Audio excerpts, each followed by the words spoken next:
We understand that the Federation subsequently stated that they wished to know what their status was, but the fact remains that PERC stated publicly that they asked several times for statements which the police officers refused to provide. As police officers, they will know they had the essential information necessary for PERC's investigation team. Officers will of course know that in any serious incident they should never be allowed to collude over their evidence and their statements of fact. The fact that for 32 days they refused to provide this information and that PERC could do nothing about it beggars belief and compounds the agony of Sheku's family. The family strongly urged Kirkcaldy police officers to cooperate with the investigation, to help provide their family, the Crown Office and PERC with accurate information with how and why Mr. Bayoh died. There was nothing unreasonable about this demand. The family tried to remain open-minded, but neither the Crown pathologists or our own independent pathologists could reach a conclusion into the cause of death until a full account was provided by those officers of what happened that morning when they detained Sheku. The findings of the post-mortem are not complete, and there could still be several weeks before they are completed. And the family say this: nobody should be allowed to evade accountability or to frustrate the investigation process, and Sheku Bayoh's family will not rest until they have the truth. They have put their total faith in the Lord Advocate and in the PERC, but it is not a blind and unconditional faith. The family will accept nothing less than a robust, independent, transparent, impartial inquiry that has no fear of where it leads them.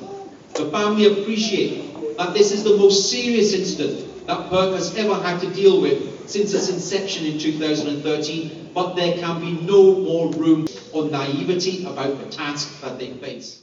I hope that the people who are gathered here today, his friends, the people who worked with him, the people of Scotland will support this family in their struggle for truth and for justice in what will be a very long road ahead with many ups and downs. People look at our police service as a good example of what everyone should be doing across the world.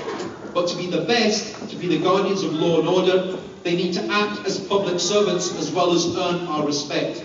They should never resent facing difficult questions because that is what is expected of them in a democracy. They must be accountable. Sadly, some of them have acted like juveniles, wishing to smear, wishing to insult, wishing to trade insults on social media and contaminate a picture. We appreciate that those who represent the police have a job to do, but why would anyone want to smear a family when they are grieving for a loved one? It's very sad that those paid to represent police officers should have chosen to engage in personal insults. The fact that they chose to do so in the week as Sheku's family prepared to bury him is beneath contempt, and the family asked them to stop. This week, the Bayoh family will insist that the Scottish Government immediately seek cross-party support for a change to the law, making it mandatory for officers to provide operational statements on their return to station after a death in custody. That fundamental flaw in the law, which strips the powers of PERCs in deaths in custody, is unacceptable. We found out this week that PERC, their powers are ripped away from them when it comes to a death in custody. And the family are asking, what exactly is the point of PERC when the most serious thing that can happen to a police officer in the line of duty is when somebody loses their life? And as for the police, the family have said it again and again, and I say it on their behalf again today. If you have nothing to hide, then you have nothing to fear. This week, the Police Federation, on their Twitter page, quoted a section of the law. They did this on the 4th of June 2015, claiming that PERC didn't know what governs its existence. If police officers and those paid to represent them want to quote the law, it would help if they actually understood what it meant. The terrifying concern, which you can see on the front page of the Sunday Herald today, is that for Scotland, is that PERC was supposed to be an independent investigating body with the equivalent powers of the police, on a par with the English IPCC, able to arrest, able to detain, able to question, and able to demand evidence. Yet for some reason, PERC's powers have disappeared when it comes to a death in custody, and that doesn't make sense to the family and to the people who are asking the questions. Why should police officers be immune from having to speak to independent investigators? Why should PERC be powerless when it comes to a death in custody? Imagine if a surgeon or a social worker or a teacher, after a death in their care, refused to tell management what happened. There would be a total outcry. So why should police officers, public servants, be treated any differently? The mantra from the police in the last 5 weeks is, why should they not be treated the same as the members of the public and have the same rights? The families say, with respect, you are not the same. You are given the responsibility to be the guardians of law and order. You are given the powers of arrest. You are given the power to use CS, guns, tasers, handcuffs in reasonable and proportionate circumstances. And yes, of course, there will be times you will place your life on the line to protect us, the public. But all those powers carry a heavy responsibility, which means that you are not above the law, and you are expected to adhere to standards which no member of the public would be. And with standards come accountability, not silence, which is why the family chose to stop at Kirkcaldy police station today for those 2 minutes of silence. It took 32 days before 8 of the 9 police officers agreed to speak to PERC, and the family regard that as a disgrace. But even worse, what was that the PERC told us they couldn't do anything about it. Can you imagine if out of this room there were 9 members of the public who were allowed to walk the streets for 32 days after being involved in a death? Would the police treat them with kid gloves? Would they be allowed to refuse to provide statements? Would they be allowed to refuse to speak to the police? Would their doors not be knocked on and dragged out of their beds? Because we know, for instance, that Syed, the best friend of Sheku Bayoh, was dragged into that police station and kept there for several hours. He was pushed to and fro. He was threatened because he refused to speak to them until he found out what happened. If that's what they did to the best friend, why the kid gloves with the police officers who knew what happened? The Lord Advocate, Police Scotland, as well as the Scottish Government must take action on this loophole that creates immunity for police officers before somebody else dies. And it's simply not good enough for the Scottish Government to say today in the Sunday Herald, we cannot comment on individual cases or ongoing investigations by PERC, which is under the direction of the Crown. We believe that the powers that PERC currently have are sufficient. The Sheku Bayoh family are telling the Scottish Government those powers are not sufficient. The Bayoh family have heard from PERC of their frustrations at their powers not being sufficient. And it's not good enough because the PERC tell us themselves it is a fundamental weakness. A powerful investigating body that holds the most powerful public body, the Police Scotland, in our country to account, becomes nothing but a toothless body left begging for cooperation. That is unacceptable in a democracy. The case of Sheku Bayoh, sadly, is not an isolated case, but it's part of a systemic problem that allows the police to remain above the law, and that gaping flaw in our laws must be urgently addressed. Until it is, PERC will remain incapable of exposing the truth when people die in custody. I want to start closing off by saying that the campaign in the weeks ahead will approach the Scottish Government, will approach the Lord Advocate, asking them to urgently change the law with immediate effect, to enable the PERC to lawfully hold investigations with the available powers. What the family can no longer tolerate is for any police officer to hold up an investigation or threaten its outcome.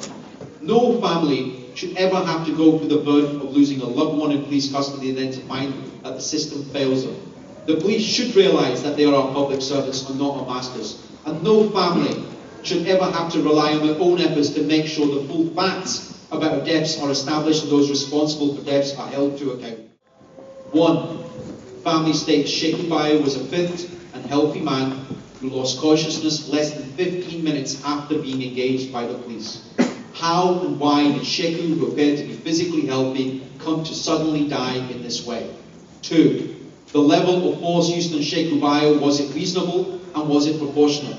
3. How was he restrained and whether it led to positional asphyxiation? 4. What pressure was applied and how? 5. Were police guidelines or trainings regarding restraint, use of CS spray, pepper spray, batons and positional asphyxiation sufficient, or were they followed correctly? 6. As they held him down and tried to apply handcuffs to him, he was in a prone position throughout the entire restraint. How long was he held in this position and what body weight was applied to him? 7.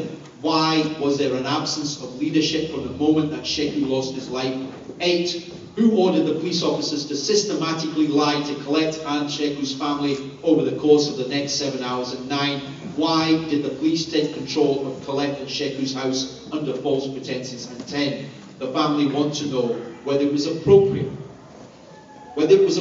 to leave Sheku Bayoh, a dying man, in handcuffs and leg restraints when he was put in an ambulance and arrived at the hospital. And there are many other questions that remain, but nothing will bring Sheku Bayoh back. But his family want to know that justice will be done. In the hours after his death, his family were treated shoddily with no respect. At no point could they confidently state that what happened to Sheku from the information given to them by the authorities. At no time were they consulted on where Sheku's body should be taken or about the post-mortem. I'll state this here today.